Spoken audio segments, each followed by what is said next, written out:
RTGA, mieux qu'une chaîne, un monde.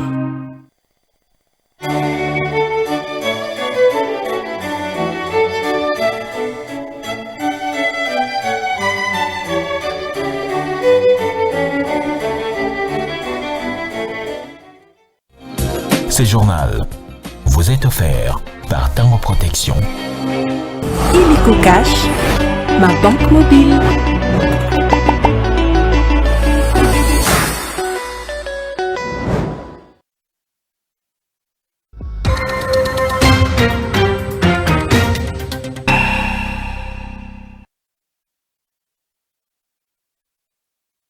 Bien fait de choisir la RTGA pour vous informer, mesdames et messieurs, bienvenue à cette grande session d'information. Mais avant tout, place au sommaire.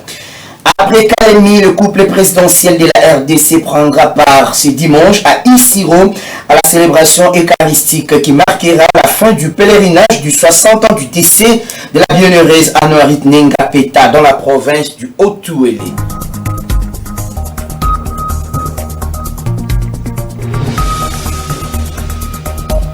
L'élection de la RDC au Conseil des droits de l'homme de l'ONU, les étapes pour y arriver ont été expliquées par la patronne des droits humains. Vous suivrez sa restitution dans ce journal.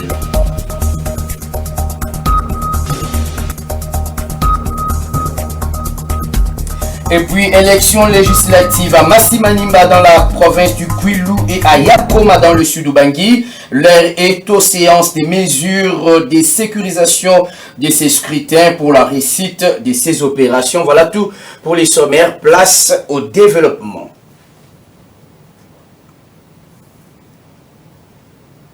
Merci de nous avoir choisis pour vous informer. L'Église catholique célèbre ce dimanche 1er décembre le 60e anniversaire de l'assassinat de la sœur bienheureuse Anoarit Nenga Peta, martyre de la pureté. Une grande messe sera dite dans la ville d'Isiro, dans la province de Haut-Touélé. Le chef de l'État Félix Tshisekedi et son épouse prendront part à cette célébration eucharistique qui marquera la fin du pèlerinage national du 60 ans du décès de la sœur Anoarit. D'autres personnalités politiques sont déjà arrivées à Isiro. Il s'agit notamment du vice-premier ministre Jean-Pierre Bemba, la ministre d'État en charge de l'environnement Eve Bazaïba et la ministre des Lessus Marie-Thérèse. Une quarantaine d'évêques et la nonce apostolique vont célébrer cette messe aux côtés du cardinal Fridolin Ambongo sur le lieu où sera érigé le grand sanctuaire et une crypte dédiée à la bienheureuse Anoarit sera aménagée.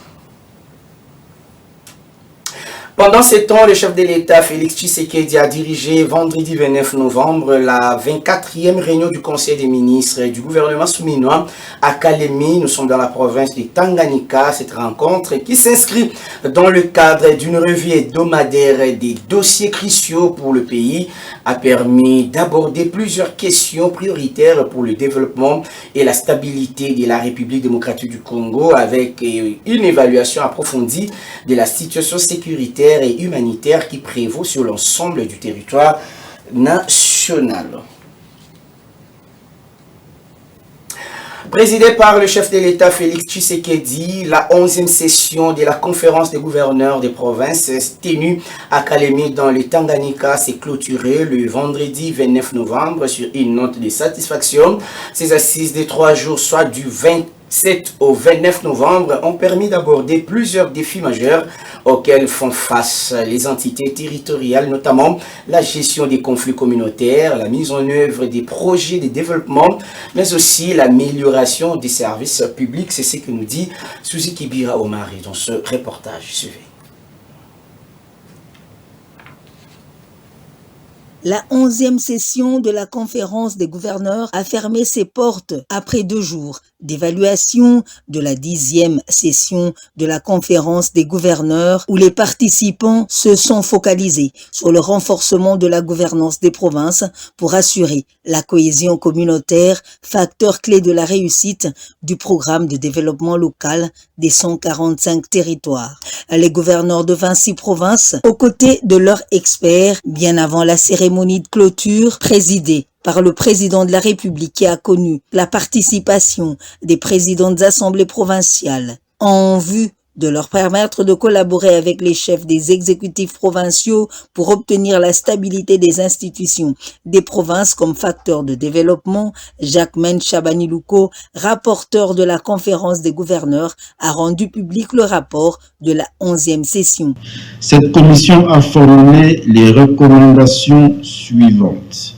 Initier des réformes constitutionnelles et légales pour assurer la stabilité des animateurs des institutions des provinces, notamment sur le mode d'accession au pouvoir des gouverneurs de province, des députés provinciaux, des administrateurs du territoire et des animateurs des ETD.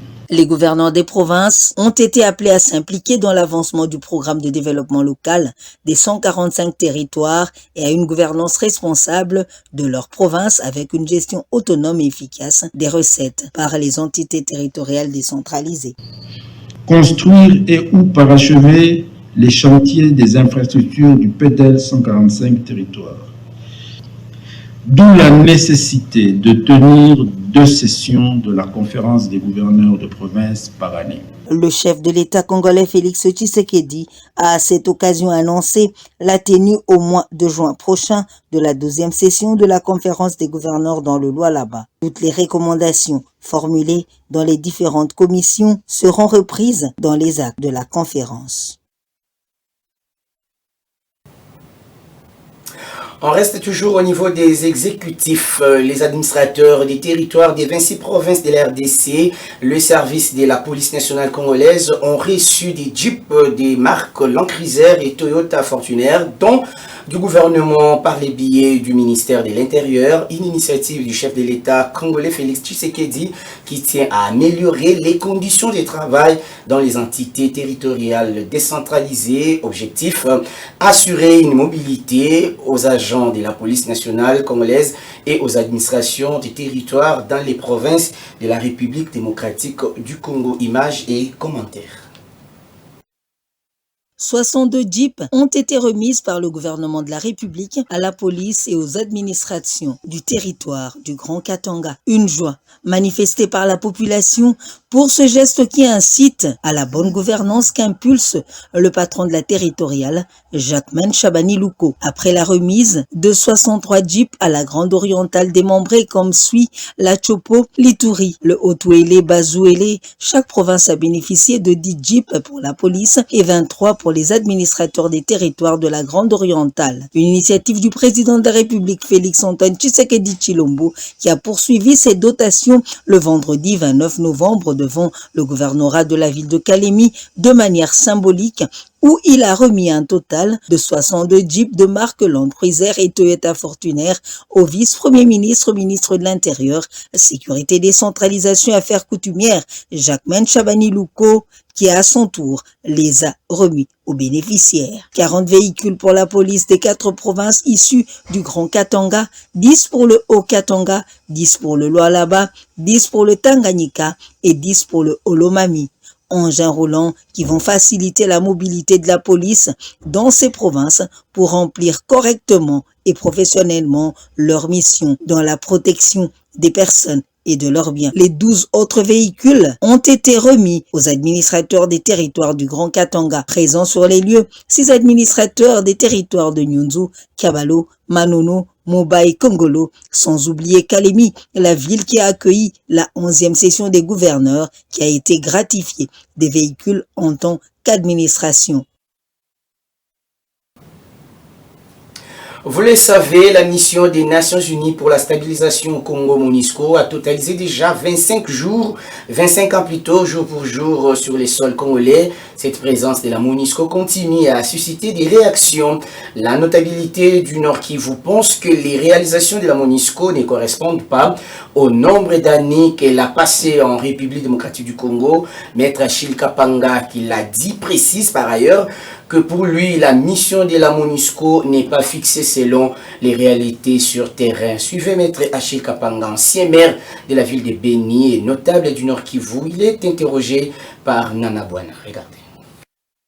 Quand vous disiez que les militaires de l'ONU viennent d'entrer dans un pays, ils imposaient directement la paix. Mais chez nous, ça fait 25 ans, c'est déjà trop élastique.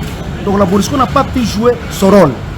De deux, tous les fonds que l'ONU met à la disposition de la MONUSCO ne profitent pas assez pour notre pays. Parce que ce soit les assurances, les gardiennages de ces gens-là sont payés à l'extérieur de notre pays. L'assurance, c'est peut-être au Kenya, avant c'était Kaka Security Kenya. Donc, l'RDC semble ne rien profiter de tous ces fonds-là que l'ONU verse en faveur de la MONUSCO. De deux, notre gouvernement a aussi des grands soucis. Parce qu'on a semblé mettre tout sur le dos de la MONUSCO. Que ce soit les demandes en aide pour les transports aériens, que ce soit les demandes pour le carburant. La MONUSCO semblait remplacer le pouvoir central. Alors, ces faiblesses-là ont été exploitées par la MONUSCO à tel point que la MONUSCO ne peut plus rentrer. C'est comme si vous avez un malade à qui vous donnez peut-être à manger, à boire, vous prenez soin de lui. Mais quand il va vouloir rentrer, quand vous allez vouloir rentrer, le malade dira, mais vous allez me laisser comment? C'est vous qui me nourrissez, c'est vous qui faites ça pour moi. Donc, la MONUSCO semblait remplacer le pouvoir central de notre pays. Voilà pourquoi je pense qu'il est grand temps que la MONUSCO comprenne que s'il y a des tensions par-ci par-là, c'est parce que le peuple a compris que la MONUSCO quelque part est accusée de trahison et quelque part on l'accuse qu'ils maintiennent la paix. Comme Boutem par exemple, il n'y a plus de MONUSCO puisque le peuple a semblé dire que c'est la MONUSCO qui entretient les irrégularités là-bas. Mais ailleurs, comme certaines régions du Touri, on dit qu'il faut que la MONUSCO soit là. Alors, ces controverses-là n'aspirent pas confiance. Voilà pourquoi il faut qu'il y ait une évaluation nette entre le pouvoir central et la MONUSCO pour se dire certaines vérités. Il faut que le gouvernement s'assume. Le gouvernement doit faire son travail pour montrer à la MONUSCO, à la face du monde, que non, on n'a pas besoin, on n'a plus besoin de la MONUSCO. Nous sommes maintenant capables de faire ça de nous-mêmes. Et quand on parviendra à s'imposer comme ça, soyez d'accord avec moi, que vous verrez que la paix sera là. Parce que quand nous devons toujours songer, vous pouvez continuer à penser qu'il n'y a que la MONUSCO qui peut nous aider alors que nous sommes un État souverain, ce n'est pas bon. Tout à fait autre chose à présent. Depuis le mois d'octobre dernier, la République démocratique du Congo a été élue au Conseil des droits de l'homme des Nations Unies. Comment se sont déroulées les élections du pays de Félix Tshisekedi à ces conseils? Quelles sont les péripéties de ce quatrième passage? Les réponses plutôt à toutes ces questions ont fait l'objet d'une journée de restitution organisée à Kinshasa par le ministère des Droits humains. Reportage David Fidel Zolo et Djibril Panzo. Après les étapes de 2009, 2014 et 2019, la République démocratique du Congo vient de passer avec succès l'examen périodique universel. La restitution de ce quatrième passage a fait l'objet d'une journée organisée par le ministère des Droits humains, en présence des membres du gouvernement, des députés nationaux, des diplomates et de la société civile. La ministre des Droits humains, Chambo Mwavita, a retracé les différentes étapes ainsi que les différentes matières qui ont fait l'objet de cette épreuve remportée sur un score de 172 voix sur les 190 votants. De l'équipe des experts internationaux à l'ambassade de la Suisse en RDC, en passant par les BCNUDH, les comités interministériels des droits de l'homme, la société civile et la CNDH, c'est la satisfaction de voir la RDC élue au Conseil des droits de l'homme. Tous ses partenaires ont par ailleurs formulé le vœu de voir la RDC mettre en œuvre les 284 recommandations sorties des assises des Nations Unies. Je tiens à saluer particulièrement la qualité des interventions et des recommandations formulées au cours de cet atelier. Toutefois, les contributions reçues permettront de mieux orienter les politiques futures et de favoriser une mise en œuvre plus efficace des résolutions adoptées par mon pays. Ces recommandations ne resteront pas de simples déclarations d'intention. Elles se traduiront par des actions concrètes sur le terrain au bénéfice de tous nos citoyens. Après avoir apprécié l'engagement de la RDC en matière de la promotion des droits de l'homme, tous les partenaires à l'unanimité lui ont promis soutien et accompagnement. On va prendre cette annonce avant la poursuite de cette édition du journal. Le décès tragique de la journaliste Jemima Diane de la RTNC n'a pas laissé indifférent l'Union congolaise des femmes des médias qui organise en collaboration avec toutes les structures professionnelles des médias et les organisations féminines une marche blanche le jeudi 5 décembre afin de protester contre cette tuerie à répétition des journalistes, mais aussi dénoncer l'insécurité dans la ville de Kinshasa causée par des inciviques appelés communément Kuluna. Ces structures réclament également la sécurité des journalistes qui terminent le travail tard la nuit.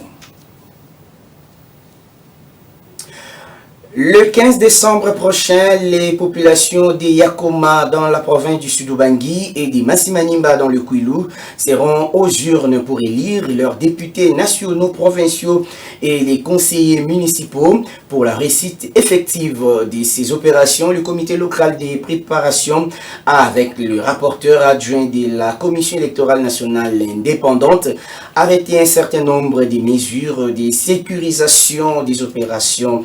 On va faire le point dans ce reportage signé David Fidel Zolokubanza.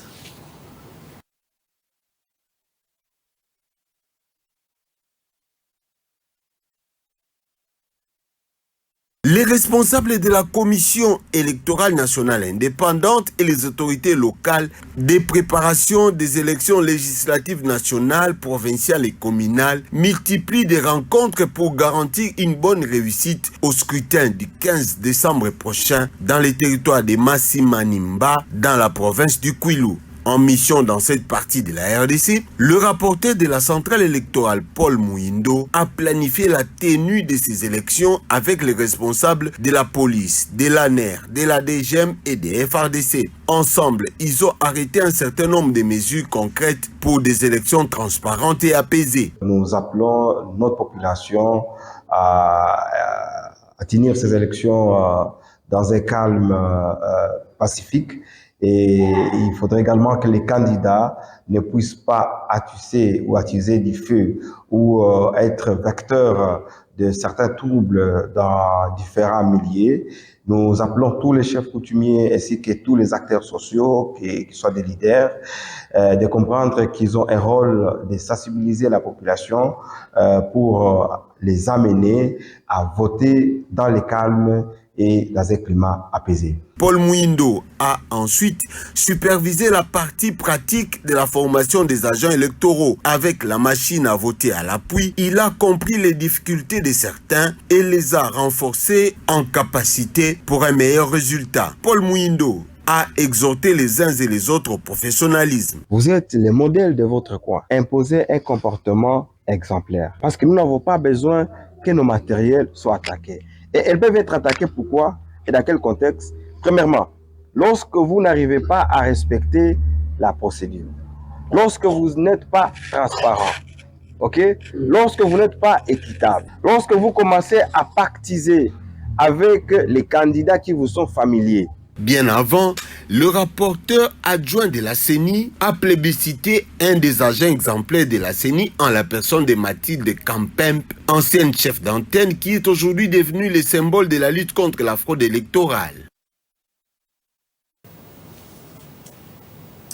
L'ambassade de la République démocratique du Congo en Égypte a eu l'honneur de recevoir le président de l'Assemblée nationale, Vital Kamerhe, au terme de sa visite officielle au pays des pharaons. Le président de l'Assemblée nationale a ainsi invité la mission diplomatique congolaise à bien jouer son rôle dans cette ère nouvelle de la coopération bilatérale entre la RDC et l'Égypte. Les détails dans ce reportage. Sur le perron, l'ambassadeur congolais Jean-Baptiste Kassongo Musenga était en première loge pour accueillir le speaker de la Chambre basse du Parlement, accompagné du rapporteur Jacques Joly et des quelques élus nationaux qui composent sa délégation. Le président de la Chambre basse du Parlement est venu sensibiliser les diplomates congolais basés au Caire sur le rôle majeur que le pays a attendu dans le cadre du renforcement de la coopération bilatérale entre la RDC et l'Égypte, tournée aujourd'hui vers de nouveaux horizons grâce au leadership dévoué du président Félix Tshisekedi et égyptien le maréchal Abdel Fattah al-Sisi, deux grands panafricanistes. Vital Kamerhe a fait part aux diplomates congolais des retombées majeures de la diplomatie parlementaire entre les deux pays. Un pays magnifique, mais tout dépend de ce que nous voulons faire de ce pays. Vaut mieux tard que jamais avec le président Félix Tshisekedi, avec son programme de 145 territoires. L'espoir est réellement permis puisque le plus grand problème c'est l'absence de vision. Mais là, nous avons une vision claire de ce que nous voulons faire. Mais pour que tout cela aboutisse, nous sommes confrontés à un problème qui est lié aussi à nos richesses à l'est de la République démocratique du Congo. Nous sommes envahis par nos voisins. À ces jours, un lien d'amitié scellé entre les parlements congolais et égyptiens en appui à la coopération bilatérale entre leurs exécutifs, notamment dans les domaines de la défense, la sécurité, de l'énergie, de l'agriculture et des énergies renouvelables. Le numéro 1 de l'Assemblée nationale a ainsi invité la mission diplomatique congolaise à bien jouer son rôle dans cette ère nouvelle de la coopération bilatérale entre la RDC et l'Égypte. On va parler santé dans cette édition du journal. Au moins 67 personnes ont péri en intervalle de 2 semaines à la suite d'une maladie inconnue dans la zone de santé de Panzi en province du Congo, a déclaré le samedi le ministre provincial de la Santé. Selon le docteur Apollinaire Yumba Tiabakwaou, ces malades présente la fièvre, la toux, le maux de tête et l'anémie. Le numéro 1 de la santé dans cette province a instruit cette zone de santé de sensibiliser la population au respect des mesures barrières. Une descente a été faite avec les épidémiologistes pour évaluer la situation et fixer l'opinion les jours qui arrivent sur cette épidémie. La problématique du cancer doit être prise en charge à travers le projet dénommé Rayon de l'espoir mis en place par l'Agence internationale de l'énergie atomique. Ses plaidoyers et celui du ministre de la Recherche scientifique et innovation technologique Gilbert Kabanda auprès des partenaires à Vienne en Autriche au dîner axé sur la lutte contre les cancers et zoonoses. Les patrons de la recherche a également suggéré la mutualisation des efforts dans la lutte contre le cancer en rappelant le projet de construction à Kinshasa de l'École nationale supérieure des sciences et techniques nucléaires. Suzy Kibira Omari pour les détails. Au cours de cette rencontre organisée par la directrice du programme d'action en faveur de la cancérothérapie de l'Agence internationale de l'énergie atomique, le ministre de la Recherche scientifique et innovation technologique a sensibilisé ses hauts responsables sur la nécessité de prendre en charge la problématique du cancer à travers le projet dénommé Rayon de l'espoir, mis en place par l'AIEA. Il a profité de l'occasion pour appeler les représentants de la France, du Japon, de l'Italie, des États-Unis d'Amérique, de l'Allemagne, de la Belgique, les experts de l'AIEA et autres intervenants techniques engagés dans la lutte contre le cancer comme Electa, IBA et les centres cancer, de mutualiser des efforts dans la lutte contre le cancer. Il a également présenté la volonté du gouvernement congolais de bâtir dans la capitale congolaise le Centre national de diagnostic multidisciplinaire et de radiothérapie, de radiopharmacie et l'École nationale supérieure des sciences et techniques nucléaires.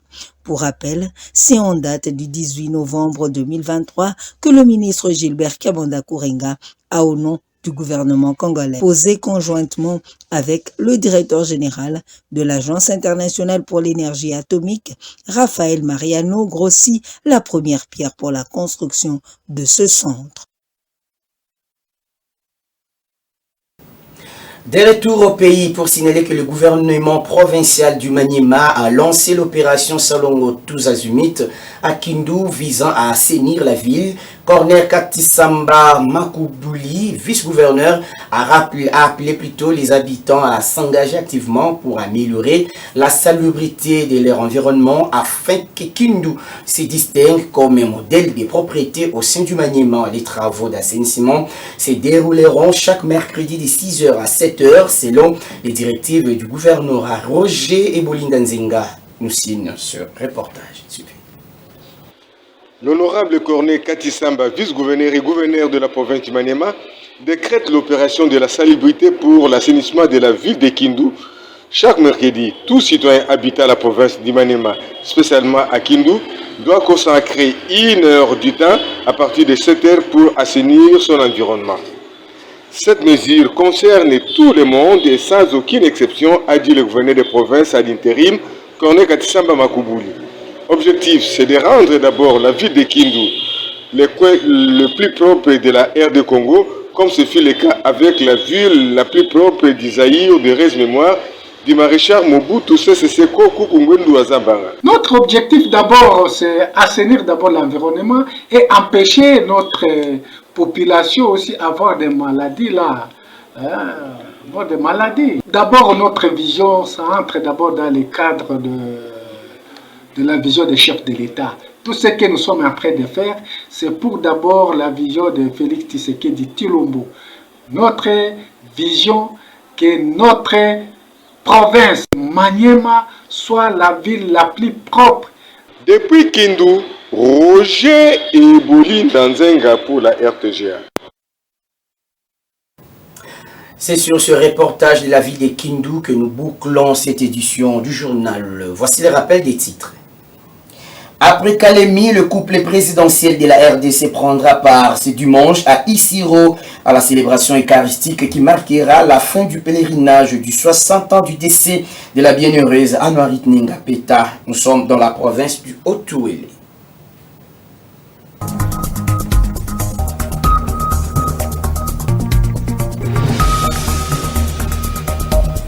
L'élection de la RDC au Conseil des droits de l'homme des Nations Unies, les étapes pour y arriver ont été expliquées par la patronne des droits humains. Vous avez suivi sa restitution dans ce journal.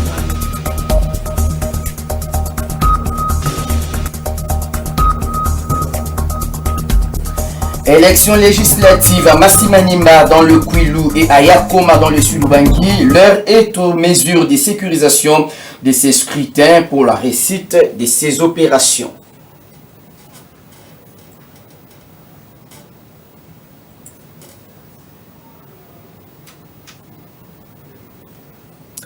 Cette édition de nouvelles est complètement terminée. Si vous l'avez aimé, dites un grand merci à l'ensemble de l'équipe, tant rédactionnelle que technique. D'ici là, portez-vous bien. Bon suite des programmes sur les antennes de la RTGA. Au revoir.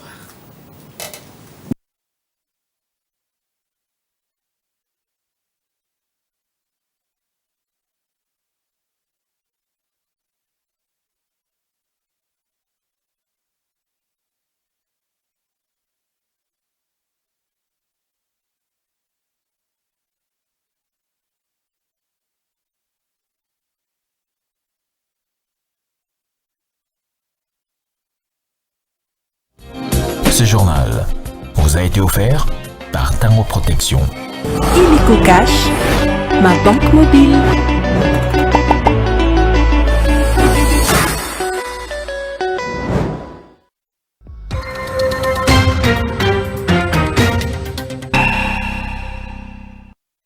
Mieux qu'une chaîne, un monde. RTGA, mieux qu'une chaîne, un monde.